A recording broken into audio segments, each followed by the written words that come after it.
Let's roll, baby. Welcome in. It is the Ringer Sunday pregame right here on FanDuel TV, YouTube TV, getting you ready for a full slate of NFL action. Let's welcome in the wise guys as we have a big card to break down. Cousin Sal, Joe House, Raheem Palmer, and we need to preface, Cousin Sal, before we begin, before we unveil your red-hot wisest wager, I think this was the closest call in the history of close calls that we've had from a host not being able to make it in the studio. But I believe I got in the chair 5 seconds before we got this show underway. Did I not? That is not hyperbole. It was at most 5 seconds before you got in the chair. And a lot of us thought, wow, maybe he's running away because we made fun of his disgusting underdog pick, the plus 108, the Bengals last week. But that's not the case. There were technical issues, right? Listen, it wasn't even technical issues. It was the idea of just getting into a studio. But Raheem, you know this. We don't miss a Sunday. We don't miss a show. I would have done the show from a hostage as opposed to not doing the show at all. So you know I am ready to go, amigo. I definitely know you're ready to go. You're a true professional. You're going to make some cash for all our watchers, all our listeners today. It's an NFL Sunday. It's a great time to be excited. JJ is here. House is here. I'm here. Sal is here. It's the Wise Guys, and you know how it's going down. You know it, sir. And House, I know Sal and Raheem have the battle right now for the #1 spot as far as the wisest wager is concerned. Trying to stay out of the cellar is what it's coming down to with you and me, mano y mano. And you got a leg up on me last week, buddy boy. Well done. Well, JJ, first of all, I don't like to play "I told you so" on this show, but I told you, do not go out with Daniel Jones Saturday. I told you, don't go out with that guy last night. Bad things are going to happen. But look, you're here. You're upright. Everything is perfect. And look, don't call it a comeback. There's still 7 or 8 weeks. We can make some beautiful chicken salad out of the mess we've made so far, JJ. That's the idea, Cousin Sal. All right, let's break down what we have coming up on this show. We got a couple of guest picks. The Red Hot Show Kapadia. Johnny Bananas is going to join us. Reality TV superstar with a little pick for us. We'll have our family meal. We'll have our dog of the week. We'll see if JJ's going with another small dog, or am I thinking a little bigger for this card of NFL football? But we begin like we do each and every Sunday. It's now time, ladies and gentlemen, boys and girls, to wise it up.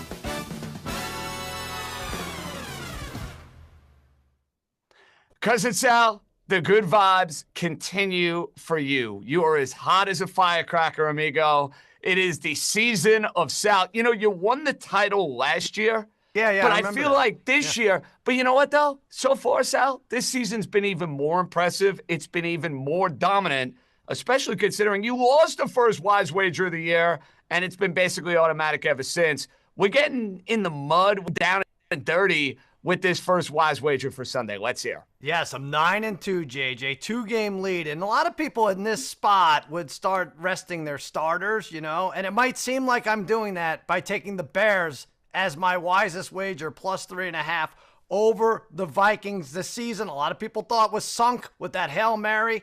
Commanders, good job by you, Joe House. They put them down, and then since then they've lost some weird games.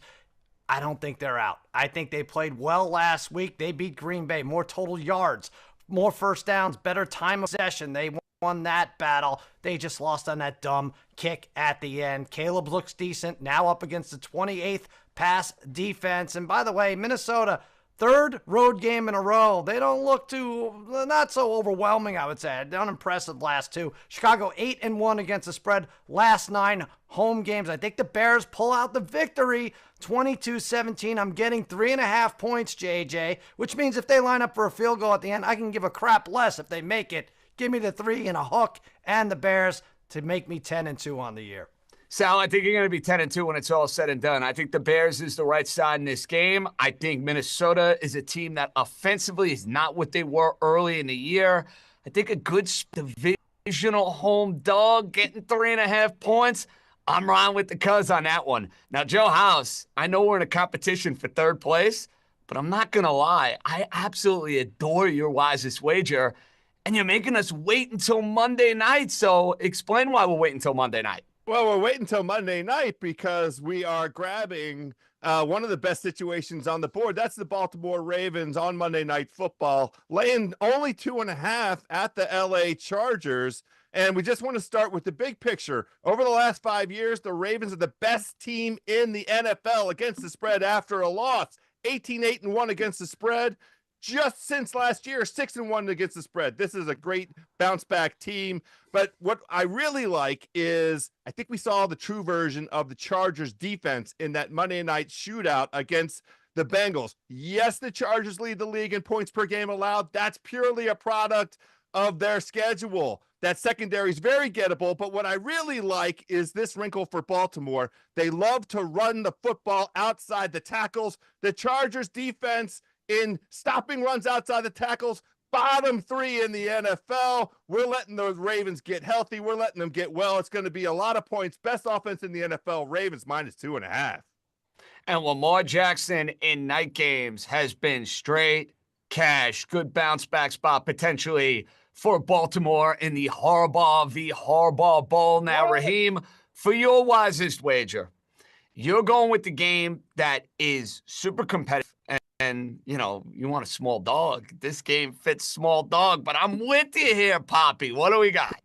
Well, actually, the team that I'm taking has now become the favorite because the Seattle Seahawks, they were plus 1.5. They're now minus 1.5. I'm going to lay the money line, minus 108 right now on FanDuel Sportsbook. If you look at this game, my motto actually makes this game a pick with home field advantage. I feel like the Seattle Seahawks are being undervalued. Let's look at the spreads for some of these games. The Cardinals, they were 2.5-point home dogs against the New York Jets and 4.5-point dogs against the Dolphins. I'm not sure the Dolphins should be power rated higher than the Seattle Seahawks. Yes, the Cardinals are coming off 4-game winning streak. However, 2 of those games have come against Caleb Williams and the Bears the week after the Hail Mary, and the other one came against Aaron Rodgers and the New York Jets. And we know that team is dead as fried chicken. There's a big mismatch here. It's the Seattle Seahawks offense versus the Cardinals defense, which is 25th in EPA per play, 23rd in drop back EPA per play.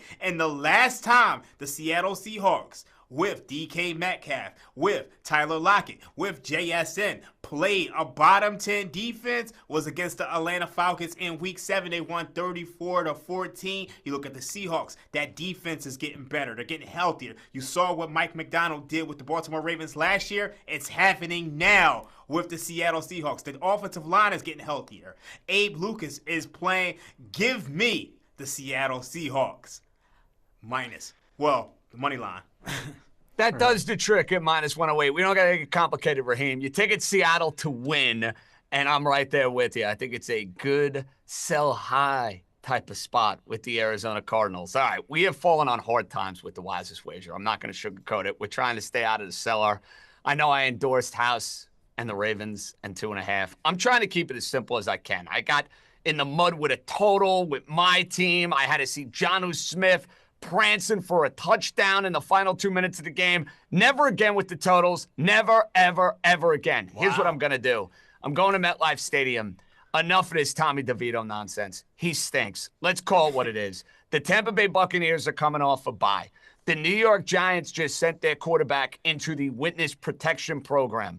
Now, all of a sudden, Tommy DeVito is going to go and save the New York Giants when Dexter Lawrence is saying earlier in the week, the quarterback who gives us the best chance to win has just been moved to the bench. Yeah, I don't like that dynamic from the Giants. I don't buy that this win one for DeVito is going to be a thing.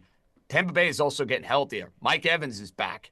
That Giants secondary stinks. You can run it all over them. And I'm going to take the quarterback that, simply put, I trust a heck of a lot more. That's the tough as nails Baker Mayfield.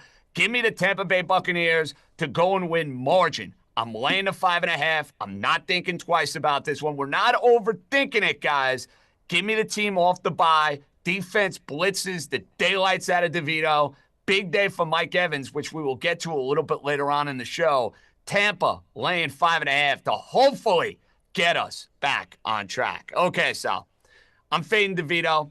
The Italians in the audience aren't going to be happy. Well, listen, I'm 25% Italian. I love you all, but enough for Tommy DeVito. I need an SGP. Let's get everybody back in the good graces. Italians alike. Let's hear it. All right. Well, yeah, no Italians on this SGP. Unless Jameson Williams, let's do a 23andMe and figure out what his lineage. But listen, Thursday night, against all odds, guys coming off a win, did that, Browns, Steelers. It was looking good, and then all of a sudden the game shifted to Antarctica, and when you're taking positive numbers, that is not no bueno on the same game parlay. So, just a word to the wise. If you're going positive on the SGPs, look for weather as we near December, right? So we're going in the Dome. I'm pretty sure the Colts still play in the Dome, right? Lions, minus 2.5 adjusted. That's a mini teaser. They've been crushing everybody. I don't even know if I need to adjust this. Over 29.5. They've beat this 5 out of the last 7. They've gone 30 or more. Colts defense in the mid-20s league-wise. Over 42.5 adjusted for the total. 6 of the last 7 have gone over 43. 105 points scored in the last 2 Colts games. That should be fine. And Jameson Williams, whoa, the speed, guys. 4 touchdowns this year, 3 in the last 4. Not a ton of risk in that it follows the game script. Lions, points, and give me a Jameson touchdown. That pays plus 452 for your SGP. Certain teams fit the mold of SGP week after week after week. And the Detroit Lions are that team. Now, you got to identify the right guys. They're obviously sharing the wealth, but they have been a runaway freight train throughout the course of this year, and they're scoring a gazillion points. So, Sal, I get the logic. Now, we're going a little back-to-back and belly-to-belly for our SGPs. We'll have Raheem and me get involved in the action a little bit later on in the show. But, House, we have Sal getting involved with the Lions and the Colts. You're now heading out to Sin City for your SGP. Let's hear it.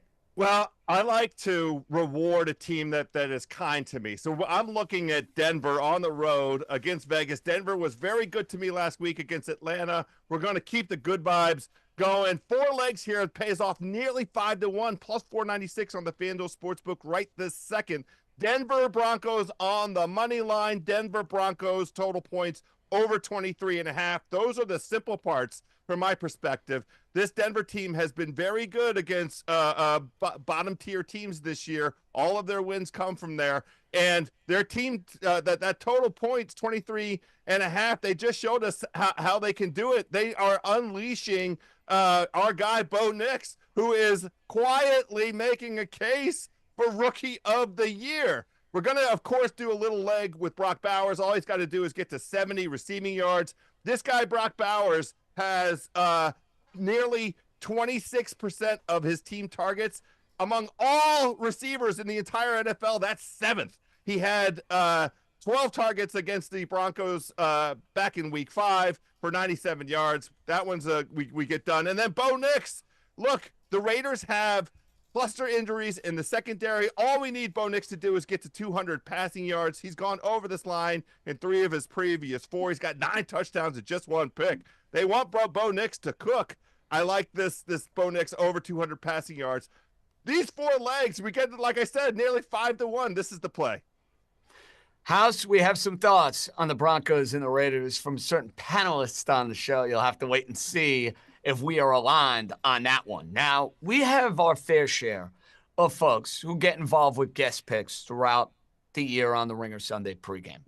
There is a certain contributor who's unbeaten. Am I putting the announcer's jinx on him? Maybe, maybe not. But Shil Kapadia is unbeaten. He's batting 1,000 with these guest picks. It's time, Shil, to keep the good vibes going. Don't suck. Pressure's on. Let's hear your guest pick. What's up, wise guys? Shil Kapadia here from the Ringer NFL show and the Ringers Philly special. I'm back to help you out. You know, sources say I have a perfect record when you let me come on and give a guest pick. So here's the one we got for this week.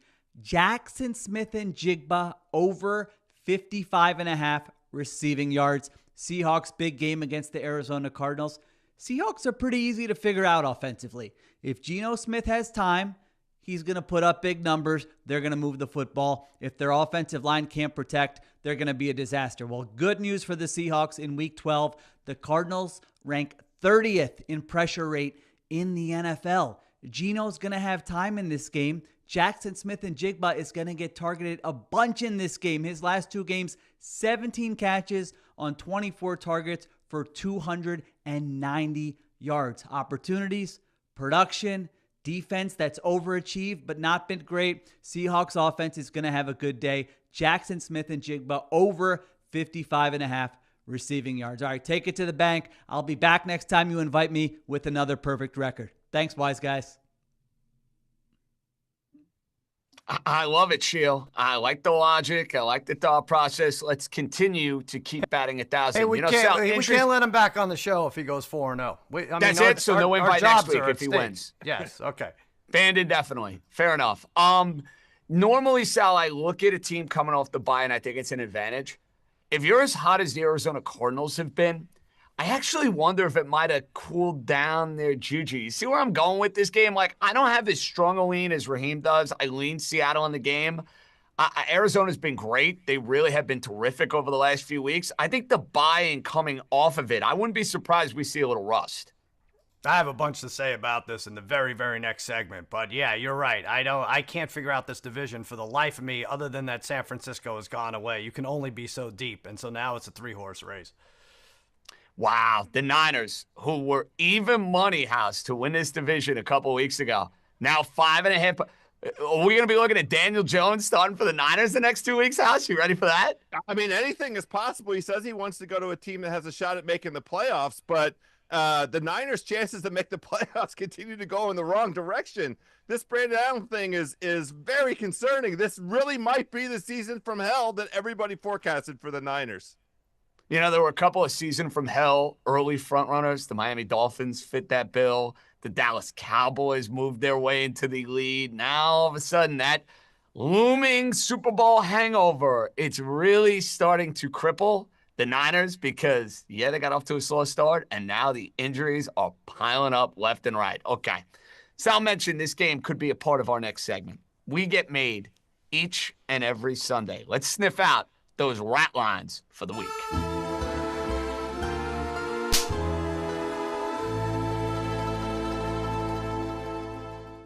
Guys, I'm kicking it off with this one. The Lions and the Colts. And I know what you're doing, Sal, with your SGP. It makes perfect sense. It's a game that is tailor-made for an SGP. That said, Detroit is going to be the most popular teaser leg of today. You get the Lions, who have done nothing but win. They're at 7.5, and you're getting them all the way down to 1 or getting them down to pick them. And that, to me, seems a little too good to be true. Now, full disclosure, I'm not taking the Indianapolis Colts. You think I'm getting in the way of the runaway freight train that has been the Detroit Lions? Everything about my wagering sense in this game would tell me to go and take Indianapolis plus the points. But because Detroit has been so dominant, because we are talking about this being an indoor game, it is a rat. I am not going anywhere near it. I will have a lot of action for my card on Sunday. The Lions and the Colts will not be a part of it. Okay, House, I give you Lions, Colts. What's your rat line of the week? I'm looking at this Tennessee Titans Houston Texans matchup. It opened at Houston minus 8.5. It's now down to 7.5, and I'm not sure that this Texans team should be laying more than a touchdown. Look, I'm not going to make a case in support of Tennessee. They have been playing better as of late. Their defense remains pretty plucky, but this whole Tennessee side of things comes down to, can Will Levis avoid giving the other team the football? I'm not going to make a wager on that, but I will say Houston on a short week after taking care of business against Dallas, they have all of these injuries on the defensive side of the ball, most prominently Will Anderson, Derek Stingley, and then a few guys in the secondary. And it remains an issue on the offensive side with their pass protection. Dallas was within a score of this game pretty late last week on Monday night. So I wouldn't mind this if it was Houston by less than a touchdown, but more than a touchdown. The Titans are the right side, unfortunately. Sal, you mentioned the NFC West and how it would have a theme for you a little bit later on. Is that Cardinals-Seahawks game exactly the rat you were smelling out in the Pacific Northwest as you're having your Starbucks? You know, I don't know if it is. I'm picking it as my rat, and God bless Raheem for jumping on it. If anyone could figure out these 1.5 shifts, it's him. But this is a practical joke. The NFL and FanDuel is playing on us, right? Every time a team is favored by 1.5, they then become an underdog by 1.5. And in this case, it switched back to them being a favorite by 1.5. So Seattle is favored. And I don't know. It always flips. I have to ask Raheem if it makes sense to take the plus 1.5 on a teaser on Monday to know that it's going to be a favorite by Thursday. But if you saw a coyote flipping around in a dark alley, JJ, you wouldn't go pet it on the head and see if it's okay, right? You'd run away from it. I'm running away from the flip. That's what I'm doing with Seattle and Arizona. They're actually begging you to take both teams. Seattle's been super erratic, but asking them to lose 5 in a row at home doesn't seem to make sense. I'm staying away. Raheem, please address what I said about the plus 7.5 on a teaser. Does that make any sense, knowing that it's going to flip, that you're going to be favored?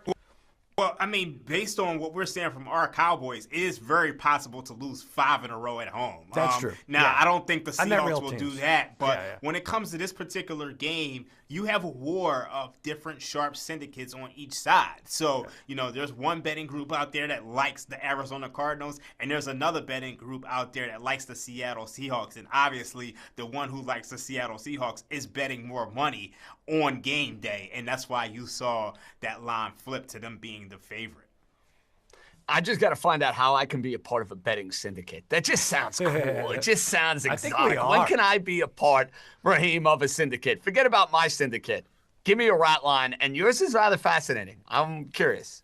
Okay, I'm going to go with the Green Bay Packers laying 5.5 points to the San Francisco 49ers. Now, the look-ahead line on this game before the season was 49ers minus 2.5. Now, we know Brock Purdy is not playing. We know Nick Bosa is not playing. Brandon Allen is starting for the San Francisco 49ers, and he's been downright abysmal. 2-7 straight up as a starter, 56% completion percentage. However, one thing we have to notice and recognize is that Brandon Allen, for all of those other teams that he played for, is a lot different from Brandon Allen playing under Kyle Shanahan. We've seen Kyle Shanahan before take a QB such as C.J. Beathard, Nick Mullins, and they've played solid football. And if you look at the pieces that they got around him, Christian McCaffrey, Jordan Mason, George Kittle, Deebo Samuels, Jawan Jennings, he has enough pieces around him to where he can craft a game plan for Brandon Allen. So, you look at the other side of the ball, the Packers, Jair Alexander is out. And the one thing that you have to recognize when it comes to this NFL betting thing, this is a market. And the Packers were laying 2.5 earlier this week. We're all the way up to 5.5. At some point, it's too much of an adjustment, and you have to ask yourself, where should this line be? Are you late to the party if you lay the 5.5? Meanwhile, it's very difficult to grab the 5.5 with the San Francisco 49ers. Another thing, when you look at the Green Bay Packers, they are a team they've really struggled this year. Jordan Love has not been healthy. They're only 15th in offensive success rate, and they're really, getting by off of generating turnovers. They're getting by off of explosive plays. So I think this Packers team is rather fraudulent, and both of these teams struggle to score in the red zone. The Packers are 27th in red zone touchdown percentage. 48% of their red zone trips ended a touchdown. Guess who's 26th? The San Francisco 49ers. So both of these teams can't score in the red zone. They both had some issues. This is a complete rat and a complete stay away at the current number. If you got 2.5, kudos to you. You're a genius. But at 5.5, you got to stay away from this one. I understand, Raheem. I totally get it. And how about the fact this is the first time since 2022 the San Francisco 49ers will go into a week as an underdog. I got to add another caveat to this game, and I'm sorry to cut you off. One interesting thing is that Robert Saleh was added to the Green Bay Packers staff. Bobby Saleh, yes. 2 weeks ago. Yes, so they were preparing for this game. And we know Bobby Saleh knows a thing or two about Kyle Shanahan and what the San Francisco 49ers want to do. So fascinating development in the late afternoon window. Okay, it's time for our OMG. I can't believe we are making this bet for a Sunday type of segment here on the Ringer Sunday pregame. Sal, I took the Bucks minus 5.5. It's the return of your pal, Tommy DeVito. The agent will be out there in the suit. The hand gestures will be out. And DeVito is an OMG for you. How so? He is. I'm going to New York, where the OMG was popularized by my New York Mets. Rest in peace. But Tommy DeVito to not throw an interception, JJ. Now, I know you can get lucky with this. Interceptions are weird. You could hit the lineman's helmet and it flies off and gets picked. But 7 games he's played where he's had 16 or more attempts. Only 2 of those games has he thrown an interception. He's not as bad as everybody wants to say. The Bucs defense has gone 4 games without recording an interception. Their pass defense is 30th in the league. I think you're safe with your wisest wager, but I don't think it's going to be because Tommy DeVito sucked. Only 5 interceptions all year for the Tampa Bay Bucks. That's 25th in the league. Daboll would be smart to devise a conservative approach, a plan for the Giants offense. He is not smart, so they will likely lose, and you'll be all right, JJ. But either way, OMG, I'm feeling Tommy Cutlets. No interceptions today. Totally get it. Dumb down the game plan in a very blustery day out at MetLife Stadium. Just walking into the studios today, I could feel that wind, so maybe they take the ball out of his hands. House, your OMG bet kind of correlates with that parlay you gave out. Yeah, I'm all over Denver in this situation. Bo Nix, 3 or more passing touchdowns at plus 440. His passer rating is 114.5 over the last 4 games. The Denver run game is inconsistent. Bo Nix, 9 touchdowns to 1 pick over the last 4 games. He has 2 or more touchdown passes in 3 of the last 4 games. The Raiders defense, especially in the secondary, falling apart. They've allowed 10 passing touchdowns the last 4 games. There's no home field advantage in Vegas, and the Broncos like to score. When they play a bottom 20 defense, they win and they score. The lowest number of points they scored against that bottom 20 defense is 26 points. And I like the opportunity that Sean Payton's going to put Bo Nix in here to keep making his case for Rookie of the Year. Big day for Bo Nix, according to our pal Joe House. Raheem, you're going to the NBA. Yes, I'm going with Giannis Antetokounmpo plus 800 to win MVP. I know this is my oh my god bet because the Bucks, they stunk to start the year, but they've won 4 straight and 6 out of their last 7, and a big part of that is Giannis Antetokounmpo. During this stretch, 35 points a game, 11 rebounds, 7.7 assists, and 2.1 blocks per game. He is on a complete tear, and I know there's guys in front of him. Tatum at plus 450, Jokic at plus 200, SGA at plus 300. This is the best value on the board at plus 800. Go ahead and grab that, add that to your portfolio, and maybe you can come back in the spring and have a winner or a hedge out opportunity. Raheem taking a shot with Giannis. My OMG bet is taking a shot with Will Levis. Oh, yeah. Giannis, Will Levis, put them in the same sentence. Listen, I just think the game is so gross. I know the Titans have only covered once all year against Snoop Hunley and the Miami Dolphins. You watched Houston. They were underwhelming against the Cowboys. They're playing with fire. One of these games, they're going to get picked off, and I think at minimum this game is closer than you think. Give me Tennessee plus the points for our OMG bet. Coming up, we got our man's best bet. We get a big dog, small dog from JJ, family meal, all that and more. It's the Ringer Sunday pregame, YouTube TV, FanDuel TV. We'll come right back.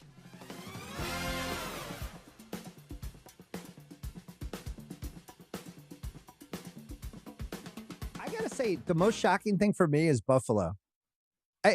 I'm not shocked that they're going to get to 10 wins because that was, if you were picking the Jets over them, I thought there was only going to be one AFC East playoff team. And I just thought the Jets had more stacked their way than Buffalo in this goofy year they're having. So Buffalo winning the AFC East and the Jets stinking, not that surprising to me. But Buffalo being good is surprising. Yeah, I don't really fully understand it. I don't know enough about like the mechanics of how you get a defense going that seems pretty flimsy. And yet when you watch them, like hats on the ball, sideline locked in, really well coached, really seems like they're across the board locked in, don't really have any weaknesses, which is crazy because they've had a lot of attrition. They've had injuries. And I just don't fully understand it. Like weird rookie receivers and young receivers or never did it before receivers, a hodgepodge running game with a bunch of running backs. I just don't fully get it. They're so good. And what they've done is they've found ways to win games that they used to lose. So that Chiefs game, of course, they've beaten the Chiefs 3 different times the regular season, but like there was that window where it's like, okay, here comes Kansas City. And after the 3rd and 1 that they go, and I think they handed it to Ty Johnson for a 1-yard loss. Yeah. Bad play. You're like, all right, 4th and 2. Now remember last year in the playoffs, they trotted out the punt team and they ran a fake punt with DeMar Hamlin on 4th down. And that one was justifiable in that they couldn't stop Kansas City. Kansas City was going up and down the field. I think Mahomes scored in 5 of 6 possessions. Like, all right, we did fine. McDermott took a beating. He became a punching bag. Everyone made their jokes. If Kansas City wins that, then they have a 3-game lead over Buffalo plus the tiebreaker. And it's like, all right, we've already got our playoff pictures wide open now. Yeah. And Buffalo Christmas now, Day is not going to suck. Christmas Day games is like an AFC semifinals. You've got the Texans and the Ravens, and you've got the Steelers and the Chiefs.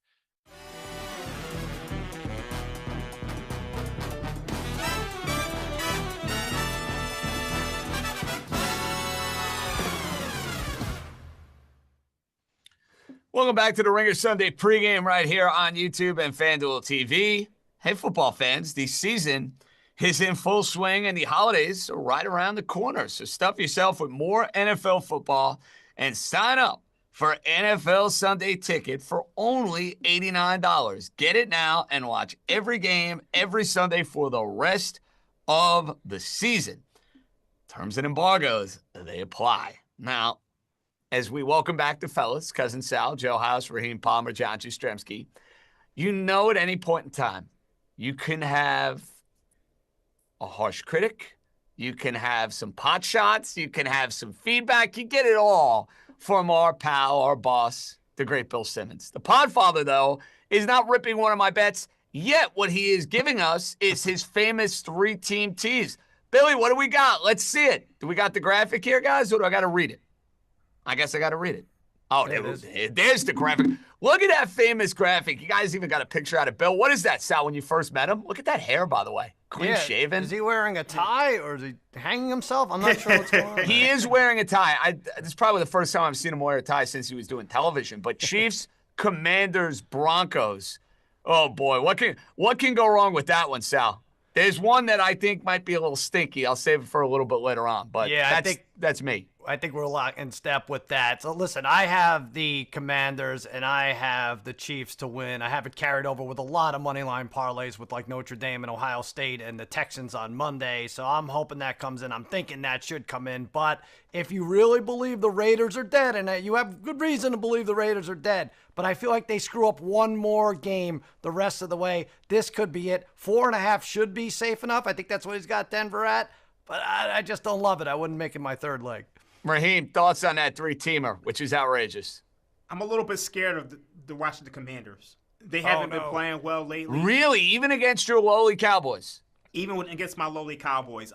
The only thing that concerns me about the Cowboys is they have some offensive line injuries. But when I look at the Washington Commanders offensively, they have not been the same team they were earlier this season since Jayden Daniels suffered that rib injury. And it just feels like Commanders-Cowboys will always be Commanders-Cowboys, as we saw on Thursday Night Football with the Steelers and the Browns. The Browns stink, but they get up for these rivalry games. So I think you have to kind of be concerned about the 2 division games that he has in that parlay.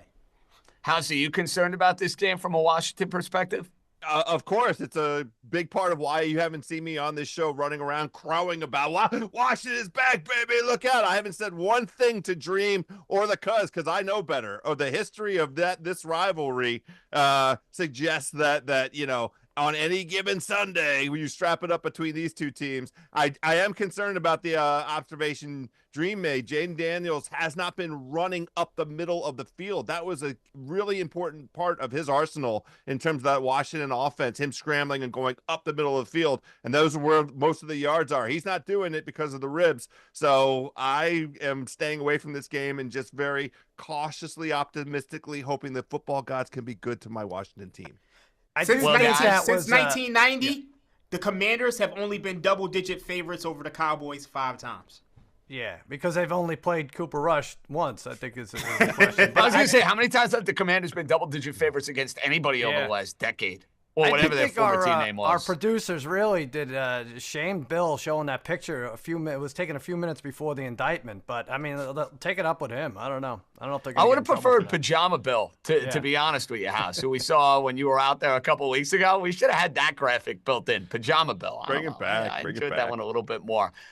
You want to be sure to leave us a YouTube comment, a question. You want to let us know what wise wager, what wise guy you're siding with here on this particular Sunday. Feel free to do so. We love hearing from you. You can interact with us if you're watching the show on YouTube. And if your comment's good enough, we might find a way to read it right here on the air. All right, guys.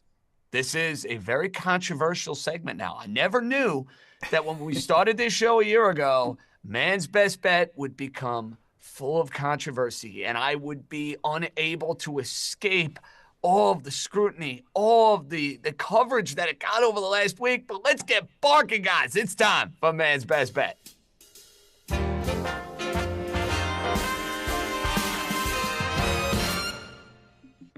All right, I'm starting it off because last week I got roasted to the high heavens because I didn't like any of the underdogs on the board. I gave out Cincinnati. It ended up losing in crushing fashion. Well, this is going to be delightful for Bill Simmons. This is not going to be so delightful for Joe House. I think the Vegas Raiders are going to win today. The Vegas Raiders are going to beat the Denver Broncos outright. A couple of different reasons. Number one, look at Denver in Oakland or in Vegas over the last 10 years.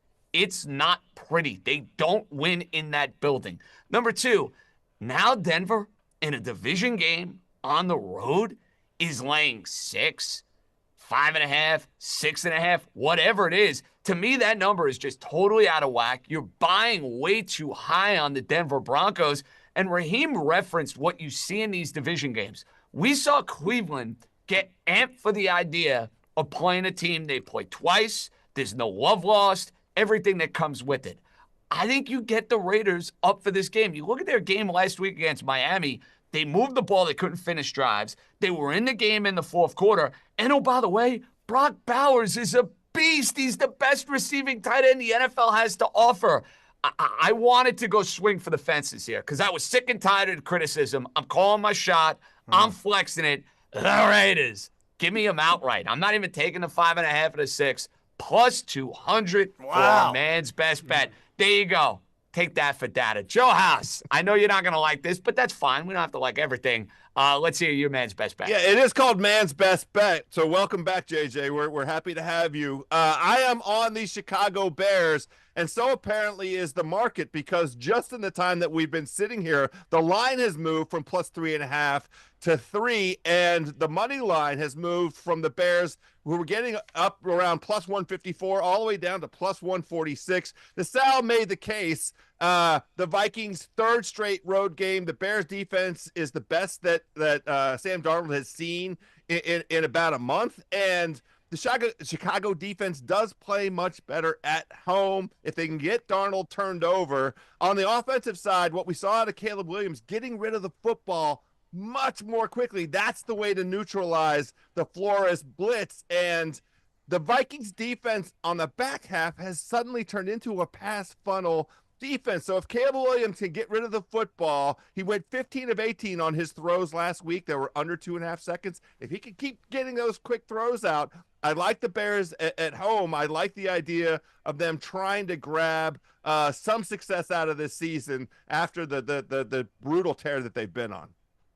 A lot of Bears unity on this show. I like it. Now, Raheem, we are not going to have unity with you and with Mr. House, and you guys are usually very much aligned. I spend every Monday and Thursday with you guys on East Coast Bias. You're not aligned when it comes to the game on Monday night. House, riding with the Ravens. You, sir, are going in a different direction.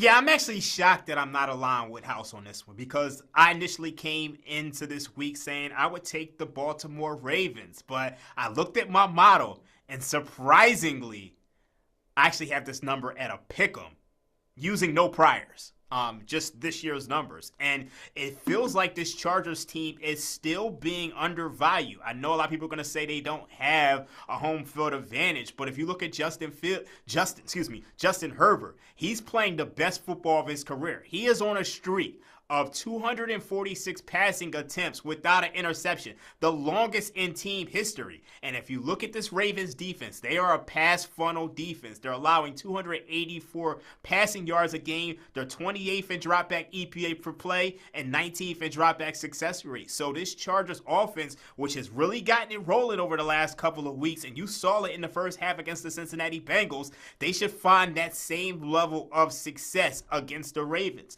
I think this is going to be a very close game. I think the Chargers have a solid defense, and I know you could say they haven't played many people, but they managed to get just enough stops against the Cincinnati Bengals last week to pull off the win. I think they have a real good shot at upsetting the Baltimore Ravens. And, you know, one of my win totals was Ravens under 11.5, 12.5 wins. We win this game, and we might be halfway home. You start flirting with that number, Raheem, especially with the tough schedule that Baltimore has down the stretch of this year. Now, I am going to love Cousin Sal's man's best bet because it already has been mentioned on this show. Ain't that right, Sally boy? Well, yes, but first of all, I want to congratulate you at plus 200. My good. I'm worried you're going to hurt yourself taking such a big swing. Did you stretch, JJ? Did you stretch before you made that pick? Because plus 200 is way outside your box, but good for you. And bad for me. I am the worst at these man's best bets. I can't make any jokes because Joe Biden's Secret Service detail has better luck with dogs than I do. But I'm going to take the Titans, and I qualify this as saying the Titans are a very, very bad team. One of the worst I remember in football history, which is weird because they have the number 2 overall defense, the number 1 pass defense, but they also have a miracle quarterback in Will Levis who has led them to a 2-8 record and 1-9 against the spread. But after crushing JJ for wussing out with a plus 108 dog, I have to go big here. Plus 310 Titans over the Texans. Remember, Texans playing on short rest. They didn't look that great against the Cowboys, even though the score would indicate otherwise. C.J. Stroud, 2 touchdowns, 3 interceptions over the last 4 weeks. Guys, every year there is a super weird AFC South game interdivision, and this is it. I'm counting on 2024. 4 of the last 5 meetings between these two have been 1-score games. Come on, Will Levis. Get me this dog this time. Put me in the plus. I'm taking the Titans. You know, Raheem, this blew my mind when I was doing some prep work for the show on Sunday. The Titans are, like, statistically, analytically, like one of the top 5 or 6 defenses in the league, and yet they stink. It really is hard to imagine how comically bad they have been from an offensive standpoint, because you look up and down that defense. I know they're not going to have Snead for the remainder of the year. They got a lot of dudes who can flat out ball. Yeah, I mean, you look at some of these games, and you go back to week 1, they should have won that game. It just feels like when you just have a guy like Will Levis who turns the ball over as much as he does, it's tough to win games. So, I mean, maybe they shouldn't just they should have kept Vrabel, because it seems like the franchise is going down ever since then. Listen, when in doubt, you want Mike Vrabel coaching your team. I'm not going to argue that. Okay, it's time for our second guest pick. And this time we are going to our reality TV extraordinaire. It's off the beaten path. I had myself a banana this morning. Johnny Bananas, welcome to the Ringer Sunday pregame. Please enlighten us on what you got for Sunday. What's up, guys? It's your boy Johnny Bananas here, the host of the Death, Taxes, and Bananas podcast on the Ringer Podcast Network. Now, I hear you all are looking out for a secret pick.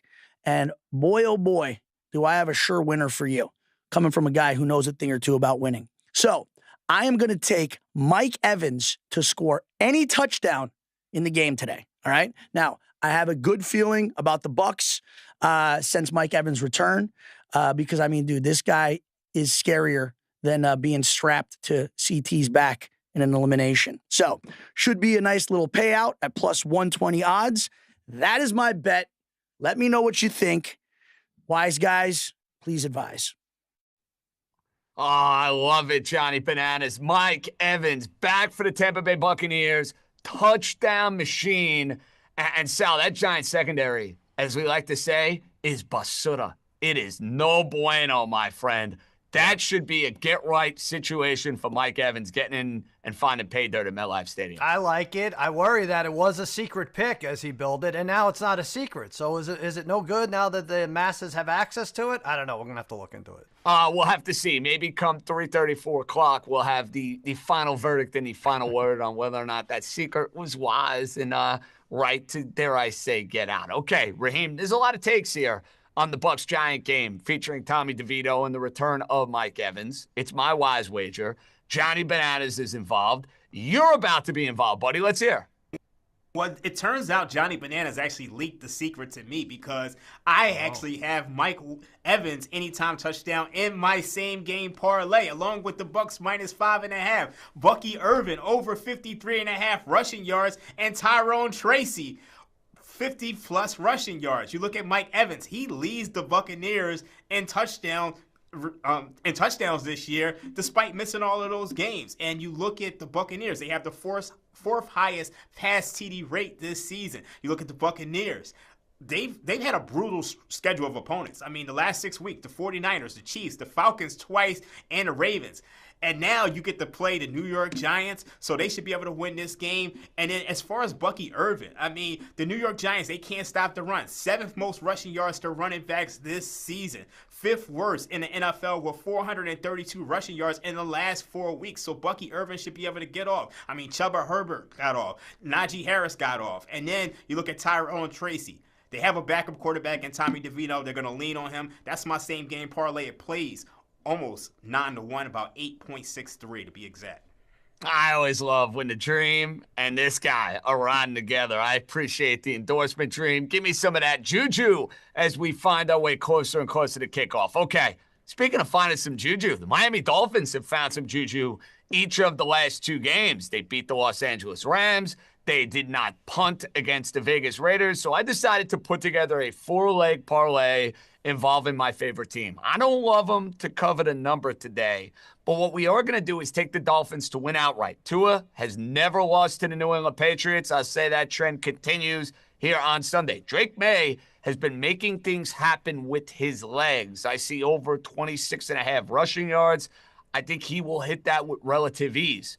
His security blanket has been Hunter Henry, who's gone over 40 yards in 4 of the last 5 games. I'm taking him, 40-plus receiving yards. And how about the resurgence of the former Patriot, Jonnu Smith, who scored 2 touchdowns and went for over 100 yards last week as Sal had the Raiders over the Dolphins. I think Jonnu Smith has emerged here in this Miami offense. Tua's got a nice little chemistry with him. All we need is 40-plus receiving yards. You add all of that up, guys. 641. I am feeling that parlay. I'm going to use a little profit boost on it on FanDuel Sportsbook, and hopefully we have ourselves a winner. Okay. With the weekend before Thanksgiving, that means food is on the mind. That means meals are on the mind. We got to hit it. Is it going to be the weekend before? Is it going to be the weekend after with the leftovers? I don't know what it's going to be, but I know this. It's time for our family.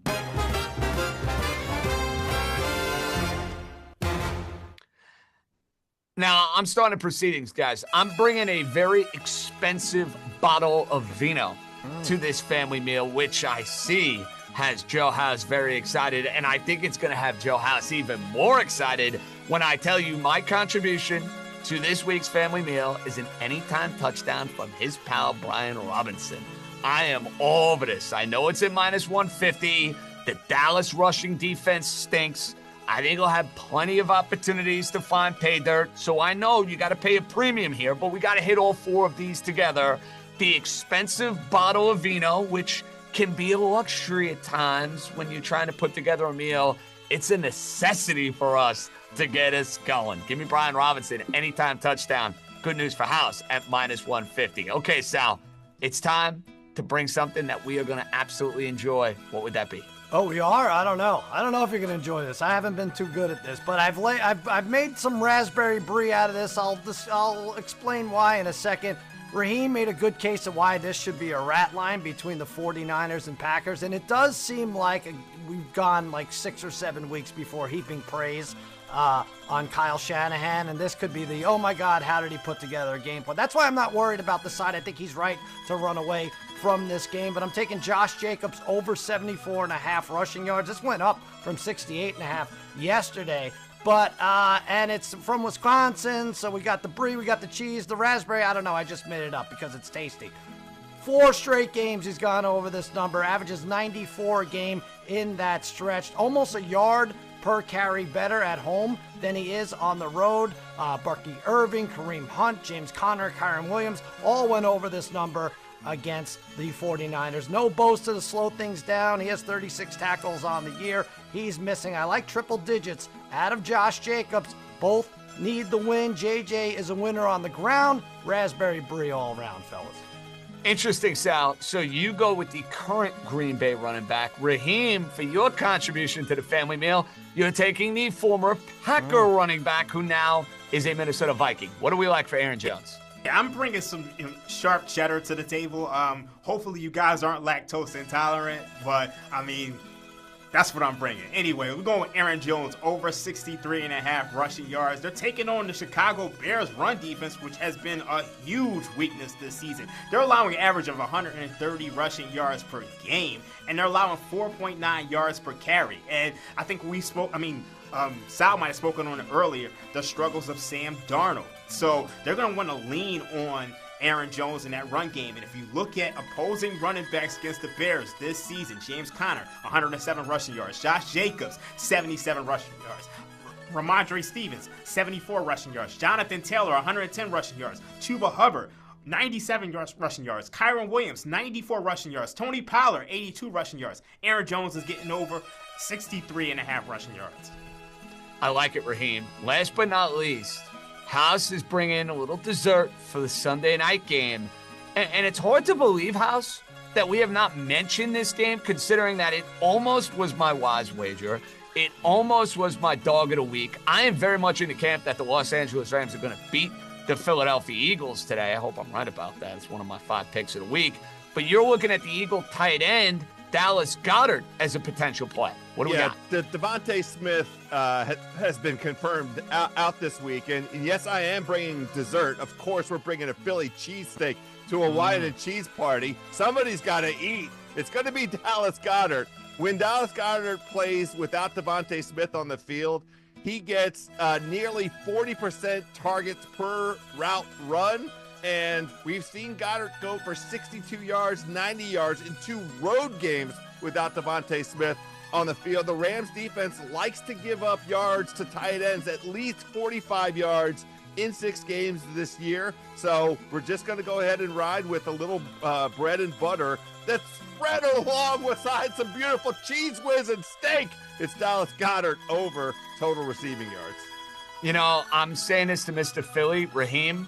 When we went to Yankees-Phillies and I indulged in a little cheesesteak after the game, love it, phenomenal meal. I can't do the cheese whiz. I'm all about the provolone, baby. I can't have the mixed, I need the real thing. You know what I'm saying, bro? I need it real.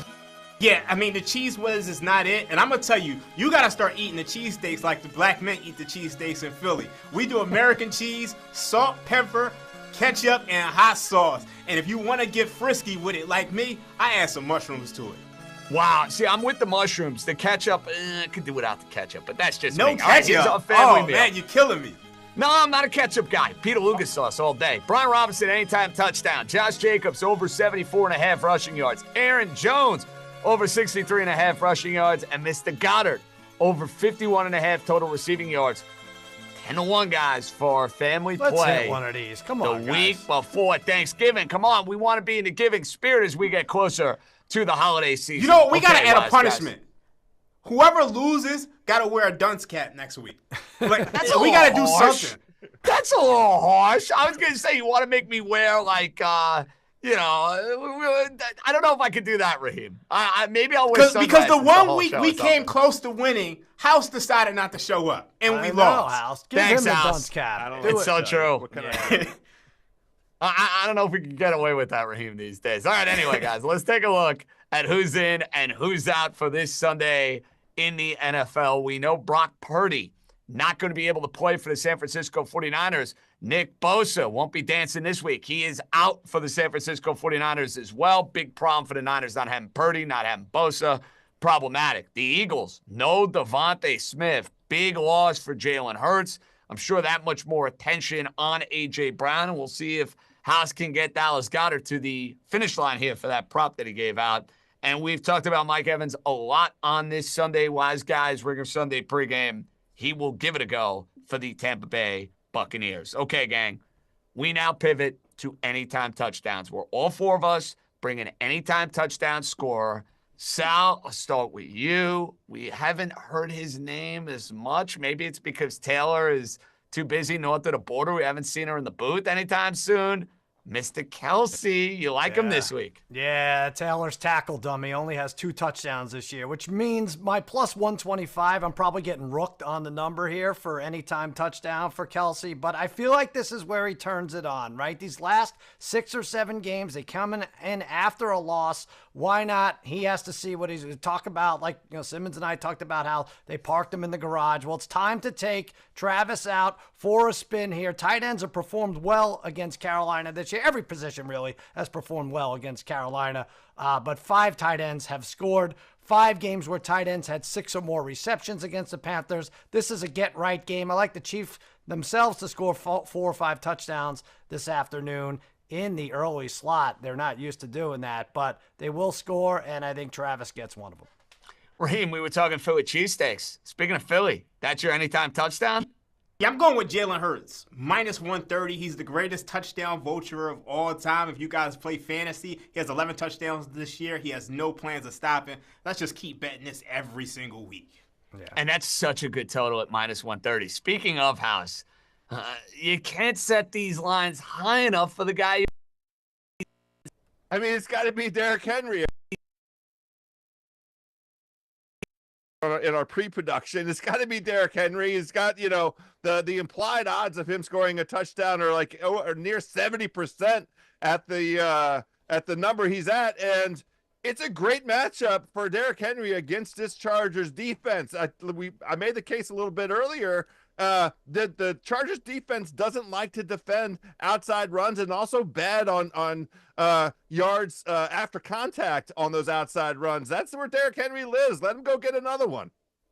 I like it. Guys, Tyreek Hill, I know he's had a very quiet season, but he scored a touchdown in each of the last 2 games. I think he's going to make it 3 in a row. Give me Tyreek Hill to find pay dirt on Sunday. Okay. I got to let you guys know, on FanDuel Sportsbook right now, they have a record-breaking segment. Derrick Henry to score a touchdown in every game this season is plus 600. So if you guys want to tell house, go ahead and get that one. Well, the key with that one, Raheem, you need Derrick Henry to play in Week 18. Let's see if that game means something for Baltimore. Remember that FanDuel has bettors covered this NFL Sunday with the host of Profit Boost tokens to choose from, including the great Double Your Winnings boost. Make sure you opt in on FanDuel so you can apply the different boosts to your favorite bets throughout the day. So what do we mean by that? Sunday, you got the 30% TD anytime on the Sunday games, 30% SGP on Sunday Night Football, and a 30% live Profit Boost token for Baltimore and LA. So, Raheem, you could use that Profit Boost maybe when you want to take the Chargers live or maybe when you want to hedge out and take Baltimore.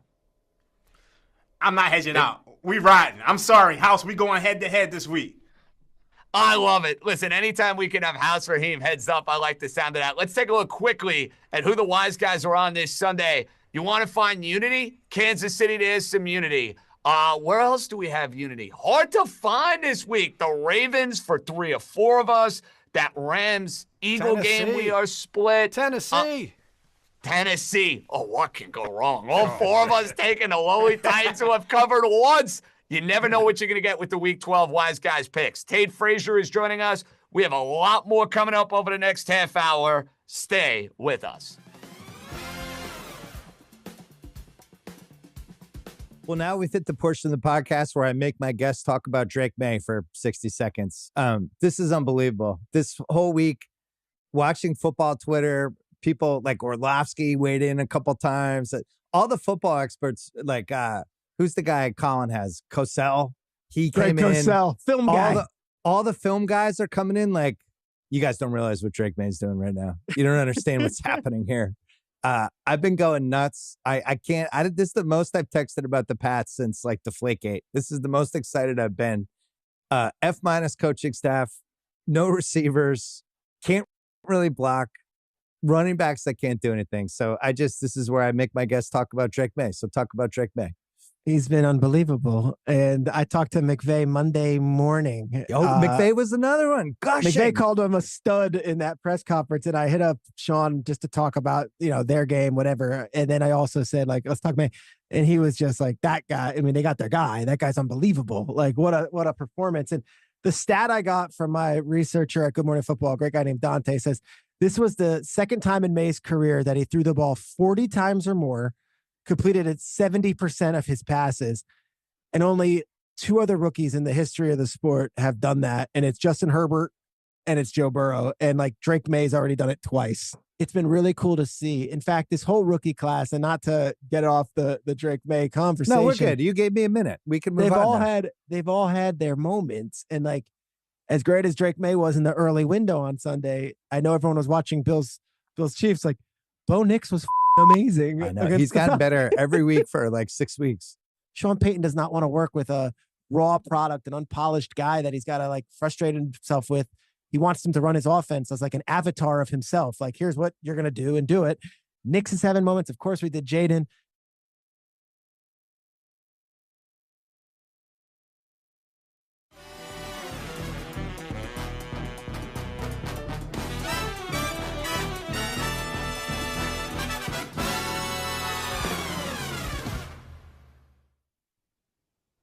It's the final half hour of the Ringer Sunday pregame, getting ready for Week 12 with the Wise Guys. John Jastremski, Cousin Sal, Joe House, Raheem Palmer. We'll have our buddy Tate Frazier join us in a little bit. He's all giddy about Justin Herbert. He's all giddy about Drake May. Everything coming up, Tate, these days, especially his golf game, which is absolutely exquisite. So looking forward to having Tate on in a little bit. We will recap our wisest wagers, which we're feeling good about. I know Cousin Sal is hot. I know me and House in the battle for the basement. But I do want to commend our guy, Joe House.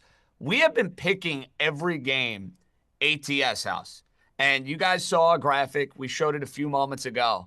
House, you're kicking everybody's butt so far this year. So, I mean, if we just picked every game and that was what we were judging on, you'd be a runaway freight train, dude. If only I could whittle it down to the best one. Maybe we'd be cooking with gas. But, you know, we try and be consistent. Right down the middle, use another golf trade. I know Tate understands that. I don't know about you, JJ, but right down the middle. No, I don't. Not these days, House, that's for sure. Let's get to a YouTube comment right out of the gate. This one comes from Adam Masterson. Am I insane to bet the Panthers plus 10.5? Raheem, I'll start with you on that. We know Kansas City is usually historically terrible as a big favorite. Like, they're just not a team that covers these margin numbers. That said, am I, like, rushing to the window to bet Carolina? Not necessarily. Where do you stand on this game? Me personally, I'm not betting Carolina. But I think some of the sharper folks in the betting community are going to be betting on them just because they're going to look at this game as a game where the Chiefs are just going to try to get in and get out with the victory. And the Carolina Panthers, they have been playing better. So I'm not quite mad at you for making that wager. Me personally, I'm not making the wager, but I understand it.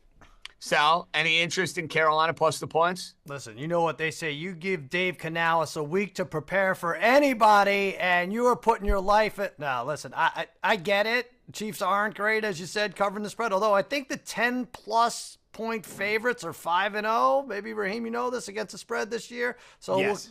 Bodes well for the Chiefs. Also, coming off a loss, I don't want to bet against them. So I think it's a stay away if you're considering Carolina.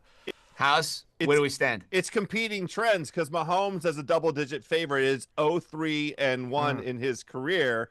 But on the other side, as Sal observed, double-digit favorites have been covered in this season. I'm in the same boat. You don't have to bet every game. That would be one that'd be fine to stay away from. Fair enough. Let's take a look at our wise wagers for Week 12. Where Cousin Sal in the lead, Raheem trying to make a move for second place, and then you got House and JJ battling it out for third. You got the Chicago Bears. Sal, are we giving you 3 or 3.5? Listen, give me 3, whatever. When you win like I do, See, it's fine. Just give me 3. I disagree with that. I know our boy chimed in the group chat earlier this morning. Yeah, the line Nazi, I'm Bill more than willing to Simmons give you 3.5. I know. I'll take the 3. They're going to win. I'm going to win. House is going to win, so it's not a problem. There you go.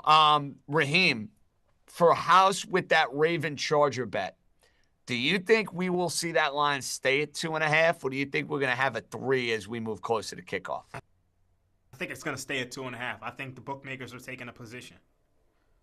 Interesting. House, and you feel good. I'm with you here on Baltimore. I understand that the Chargers are playing well, and I know the Chargers have obviously been one of the feel-good teams in the NFL this season. Baltimore has a Pittsburgh problem. Like, I feel like a lot of people this week are looking to sell their Ravens stock after what they saw last week. This kind of strikes me as the game where Lamar and the offense remind you, hey, we can put up some big numbers and do some special things. I love Baltimore here on Monday night. I really do. Yeah, we saw that Chargers defense, which has been their calling card this season, exposed against Cincinnati, the first, top 10 scoring offense that they faced this season. There was absolutely nothing the Chargers did in that second half to slow down Cincinnati. Cincinnati kicked the ball kicked the game away with the field goal at the end there. So I like this get right spot for the Ravens. Best offense in the NFL. And how about this? Big brothers don't lose to little brothers. As an oldest, I'll just come out and say it. Big brothers don't lose to little brothers. See, I only have younger sisters, so I'd be a little bit of a bully if I start flexing with that. But I don't like losing to my younger sister either. So, I mean, I get it. I totally get it. Okay. We have a segment we unveiled last week. Sal, no ice cream. It's too early in the morning out in California. No, We're not that's it. allowing ice cream for the second straight week. It is? That's good for my I'm waistline. glad. Yeah, I'm planning 15,000 calories for Thursday, so this would be a nice little reprieve. Good. You're more than welcome to join me the next time I'm out in California for a little morning stroll. If you want to come down to Manhattan Beach Pier and start running with me, Sally, you're more than welcome.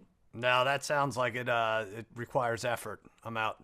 That's unfortunate. But anyway, our Hot Fudge Sunday, which is our outrageous long shot bet that we put together, and it's just a delightful Sunday that Sal indulged in last week's show, and maybe I can get him out on that Manhattan Beach Pier. It's beautiful. Hermosa, my hair's flowing. Hotel California in the background. Come on, Sal, you're missing out on a run.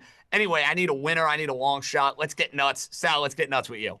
Let's get nuts to the tune of plus 290. The Lions by 11 to 20 points. I like this range, JJ, even though I think it's a big plus because they only beat teams by 30 and 40. So you're going to get a good number for 11 to 20. They have the Colts this week. Only one of their 9 wins, actually, has fallen in this range. That's against Seattle. But I'm climbing the ladder. This is what you do with the Lions, right? You bet them range to win by 11 to 20. You bet them over 30.5 points. You bet them over 3.5 touchdowns. You bet that the first scoring play will be a Lions touchdown. It's nice. You get pluses all over the place. Just too many weapons. Goff, Montgomery, Gibbs, St. Brown, and Laporta.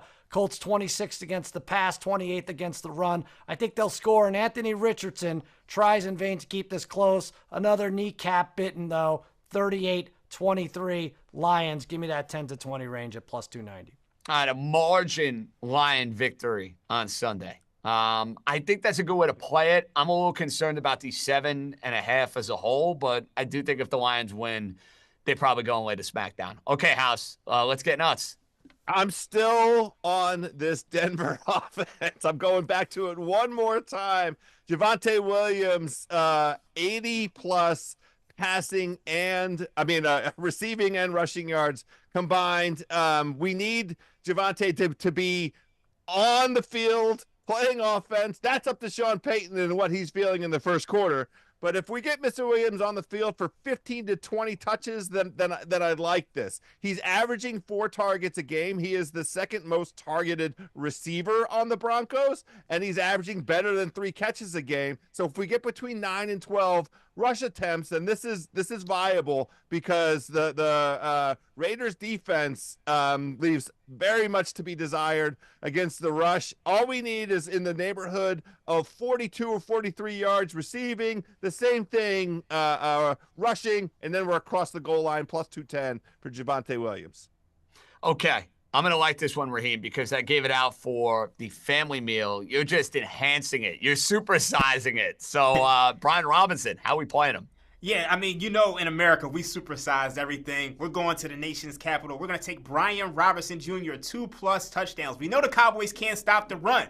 They're dead last in rushing EPA per play, 28th in rushing success rate. And you guys watched that game on Monday Night Football. Joe Mixon had 3 rushing touchdowns. And the Cowboys, they're the worst in the league at giving up rushing touchdowns, 18 this year. So, Brian Robinson Jr., 2+ touchdowns. This pays almost 4 to 1.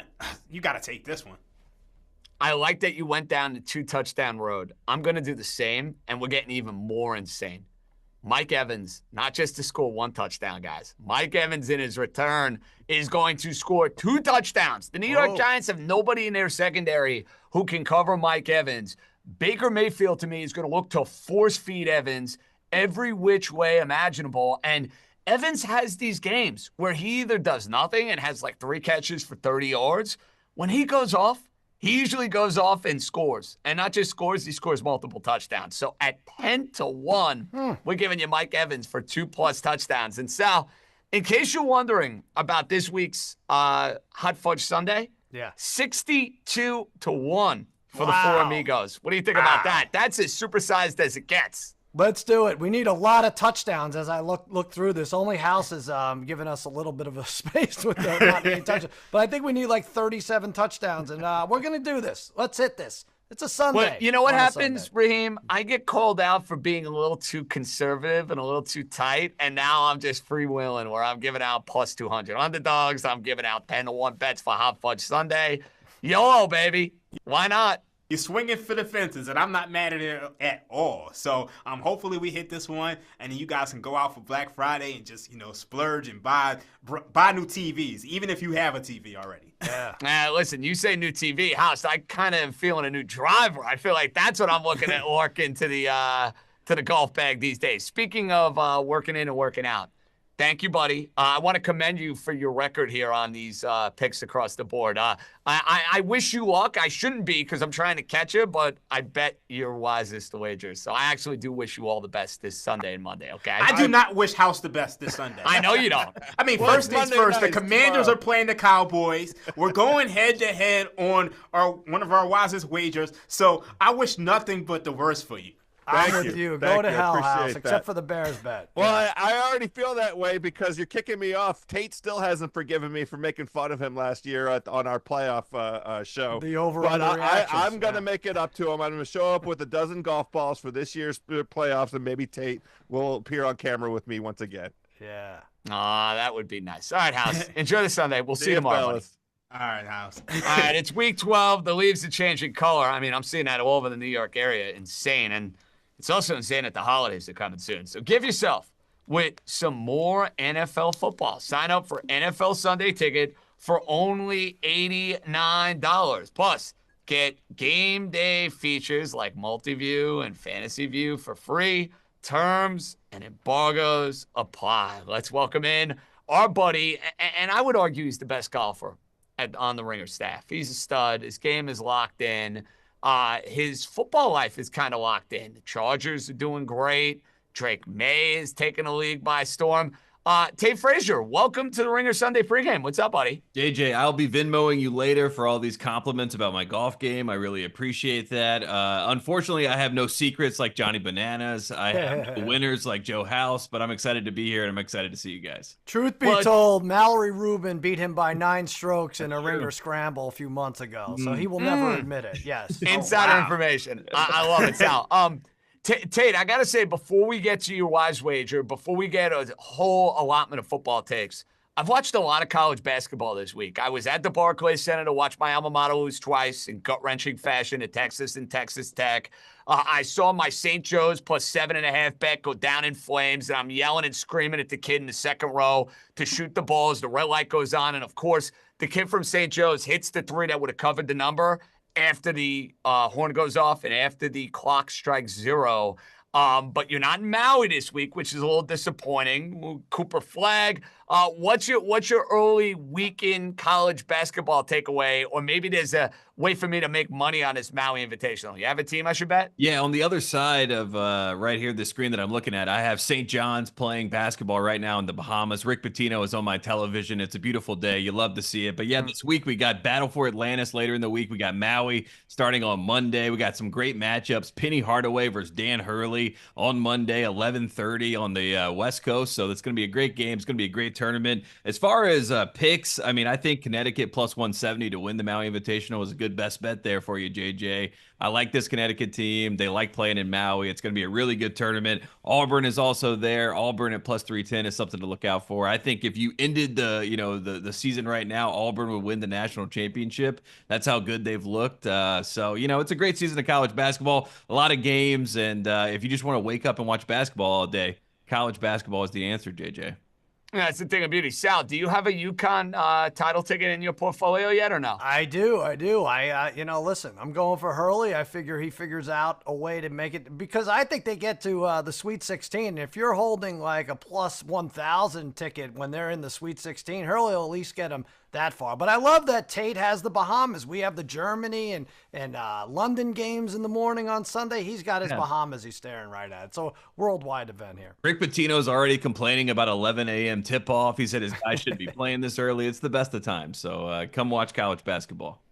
Must be nice. Okay, we transitioned, Tate, from the Maui Invitational, Rick Pitino not wearing a suit, to your wise wager, which is near and dear to your heart, I must say. But make the case for why you're siding with our amigo Raheem Palmer for the game you like the most this week. Yeah, Monday Night Football, the Harbaugh Bowl. This is going to be a great game. We already talked about it. Joe House just said it. Older brothers always win. 2-0 for John Harbaugh playing Jim Harbaugh. But Jim Harbaugh seems like the type of guy that would say, third time's the charm. You know what I mean? That's kind of his personality, very quirky individual in general. They're always a very sound team under Harbaugh, this Chargers defense. They are in their gaps. They're where they're supposed to be. I do feel like Lamar Jackson thrives in chaos when teams are not disciplined. And last year when he played out here, it was around the same time, 20-10. The Ravens won that game because of Lamar Jackson being great. I think they're going to be more sound on defense. I think the Chargers are going to play a more sound game in general. I think Justin Herbert's going to stamp his case for MVP in this game. And at plus money at home, I feel like Chargers fans are slowly coming out of the woodwork. They're slowly coming to games. Last year it was all Ravens fans. And I feel like this year it's going to be a little bit more pro Bolt, a little bit more pro Charger. And I think Jim Harbaugh's got him in the right spot. And I think that Justin Herbert gets the job done. So I know it's going to be tough coming off the Cincinnati win last week. That was the big win at home. But I think the Rams win on Sunday night, and I think the Chargers win on Monday night. I think it's a big weekend for LA. Wow, L-A-L-A. Well, Sal, I hope Tate is right on the game Sunday because I have money on the Rams. Tate, I love you. I need Baltimore on Monday night. Sal, you with me? I think you have Baltimore as well, correct? I do. Tate's got season tickets, and he wants those to become more valuable. So, of course, he's going to go with the Chargers. You're going to the game, right, Tate? I will be at this game. Yeah, I was there last year. Anytime you can see Lamar Jackson in person, I saw him in college at Louisville. It's worth the price of admission, to say the least. So I'm excited to be there, excited to see him. And Herbert versus Lamar, this should be an MVP showdown.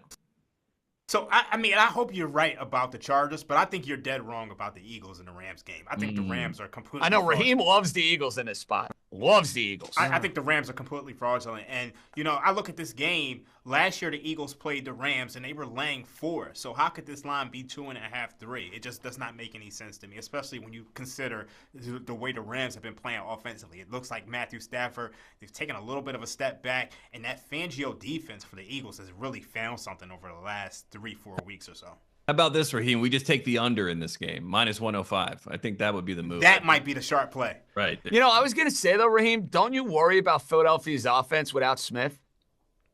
No, I think A.J. Brown is the determining factor. You look, when A.J. Brown is in the lineup, they're scoring 30 points a game. I mean, Devontae Smith, I mean, not to take anything away from him, but A.J. Brown is the guy. He's not A.J. Brown. I get that. He's not A.J. Brown, Sal. But that said, I like the Ram offense. I thought they were lights out against the Patriots last Sunday.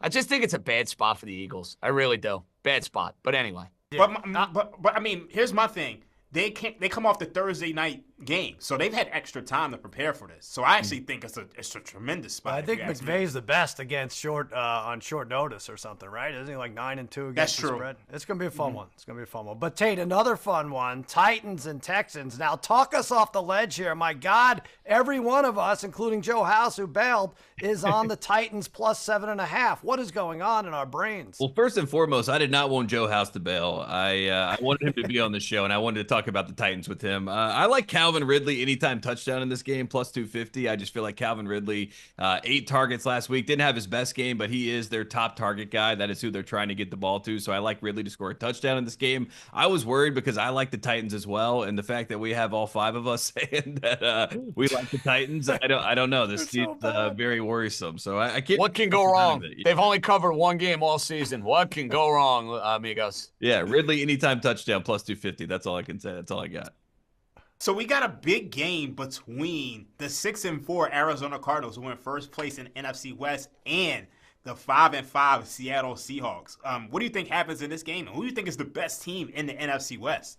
Yeah, I think that's the larger question. Sal and I on Through the Ringer a couple of weeks ago were talking about the NFC West was the most intriguing division. How's it all going to play out? I mean, it still is intriguing, but it does feel like only one team is going to get into the playoffs with the way things are shaking out. So that's a little bit unfortunate. As far as the division itself, I know you said you think they're frauds, but I kind of like the Rams plus 490. I'm just going with the best quarterback in the division, in my opinion. Matthew Stafford, I mean, it's like handoff, some of the throws that this guy makes, and getting Puka back, getting Cooper Kupp back. I feel like he's got everybody in order, and I like Sean McVay as kind of the underdog in this division. So I kind of like the Rams just at the value at plus 490. Eagles, I think they're going to win. Then you got Saints, Bills, Niners, Jets, and then Cardinals and Seahawks, where they can kind of determine their own fate at the end of the season. I think they can win those games. So I like the Rams overall, but just in this game, I think Seattle found a little bit of hope and optimism last week, and I think it turns the other way this weekend. So a lot of good vibes after beating San Francisco, but I think that Kyler Murray has been playing some great football, so I think they go in there and get a win. And if that happens, that hurts my whole Rams argument. But I'll go for Kyler and I'll go for the Cardinals in this game. But overall, I do like the Rams. I was very bullish on Arizona at the start of the season. I bet them to make the playoffs. I bet their win total at 7.5. Kind of wish I had a little investment on the Cardinals to go and win the division, but I never thought it was possible. I thought they were the classic 9 or 10 win team. Thought San Francisco would be back. Clearly, San Francisco is not back. Okay, Tate. I know you got your guy Herbert. I know you're going to all these Charger games, but you're a Tar Heel through and through. Yeah. You're a Carolina boy. Drake May has played really well for the New England Patriots to the point where Bill Simmons tweeted this out a few moments ago. This is the weekend to hop on the Drake May bandwagon. I feel like they're going to unleash him today. Here's the bet from Billy Boy. New England to cover 7.5. Can't root for that one. Sorry.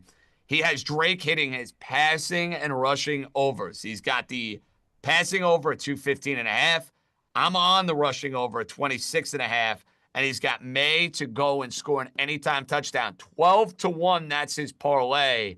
But you watch Drake May at Carolina. What's your take and what's your thoughts on what you've seen so far from him as a Patriot? Unleash the Drake. Exactly. That's what plays in my head every single time. I actually got to watch Drake May with Bill Simmons and producer Kyle, nephew Kyle. We had some great times watching Drake May together. He is bonding us together, which is great to see. I will say I have a type. Justin Herbert, a hometown kid, goes and plays for his hometown team, Oregon. Drake May, hometown kid, goes and plays for his hometown team, the North Carolina Tar Heels. I like that. When you go up and you watch the games and you end up being the quarterback for that team, I think it's special. They also play very similarly. Drake throws the ball on target. 81% of his passes this season have been on target. Leading the league is your guy Tua, so shout out to Tua at 86%. But I like what Drake May's been able to do, just kind of getting his footing in this offense. Jacoby Brissett has been a great mentor. He's obviously rooting for him. I like their relationship. I like that he's been working with Phillip Rivers. He's had to go over to the NC State side of things, shake some hands. But Drake May is a man of the people. He's the ultimate good guy. I think he's a great locker room guy. I think he's a great leader. He's willing to take the offensive line out to dinner every single Monday night. He's willing to do the things to be a leader. And I do feel like the Patriots, they're patting themselves on the back quite a bit about Drake May, but they deserve to because they have gone through some tough times. They've been trying to find what the future looks like, and it does feel like Drake is going to buy all the way in. The Patriots seem like they're buying into him, and I don't like them winning this game against Miami, but it feels like no matter what happens the rest of the year, Drake has kind of gotten the stamp of approval from the Patriots fans, and that's really all you need because the Boston media mafia, they run it. You know what I mean? So if you get the stamp of approval from them, he's going to be in the Hall of Fame one day. So good news for Drake May. Tate, I do want Drake May. I heard Drake May Hall of Fame and I started laughing. But I do want to plug our show Through the Ringer, by the way, every Wednesday. Excellent content, if I say so myself. Amazing show. Thank you. And you would notice if you were paying close attention that we hit our upset. I can't pick a dog if my iPhone's life depended on it on this show. But on Through the Ringer, I had the Gators over Ole Miss. You had Boston College over North Carolina. Good job by us. One underdog I would not take is the Dallas Cowboys today. I know they go to Washington. They don't have to worry about playing at home where they've been miserable, debris falling on their heads. But I still think 10.5 is probably a good call and have Washington on every single moneyline parlay, teaser, imaginable. What do you think of this game? Yeah, I just feel bad for you, Sal. I wanted the Cowboys to be good. I feel like every show you go on, which you go on so many shows, Raheem as well. You guys go on these shows, everybody kind of dumps on the Cowboys, they dump on you. So I do feel like eventually this thing has to turn, and I do feel like Daniel Jones is the answer. It will not be this weekend. Woo! But I think Daniel Jones is the answer. Yeah, John Mara. I just want Daniel Jones on Thanksgiving against the Can we just have that just to make that game tolerable? And please, if you're Mara, right, you haven't been able to sleep because of Saquon dominating with the Eagles. Now you go sign Danny Dimes. You bring him to Dallas. He turns the season around. He's beating the Giants. He's getting everybody excited, and then you can get rid of him when you need to, right? I mean, you don't need this guy any much Not longer. even Vince McMahon could have wrote this storyline. Perfect. Let's do it. Both of John Mara's guys, you know what I mean? They go to different teams in the division and haunt him and torment him. I think that's the best storyline. The only way to save the season for Dallas. And Daniel is Jerry Jones' illegitimate son. I don't know that I'm breaking news right now, but yeah, they both have the name, and look it up. Raheem, it's there. Everybody knows that, yeah. Thank you for sharing that secret. So speaking on the Giants, they have a backup plan, Tommy DeVito. Is this going to be a big day for the Bucs? I mean, how are they going to perform today? Yeah, I like Bucky Irving first touchdown plus 700. I'm a big fan of Bucky Irving in general. I am, this is kind of one of those games where it does feel a little bit like, you guys do the rat lines. I'm a little bit, pulled in both directions here because the Giants, they've made all these changes. Maybe there's some sort of like in the building moral victory moment where they can get that kind of win like we saw with the Saints after they fired their coach. So there's a little bit of that there, but I would take the Bucs. I'll take Baker Mayfield, send in a statement. And like I said, I like Bucky Irving to get the first touchdown in this game. And the difference, Tate, between like the coaches getting fired and Daniel Jones being benched here is that everybody knows within the Giant building, no, wasn't any good. He was going to be replaced at the end of the year. He's still by far and away their best option at quarterback. They are doing this because they don't want to be on the hook for paying Daniel Jones 20-something or 40-something million dollars next year. So, you're in that locker room. How do you perceive that over the course of the week?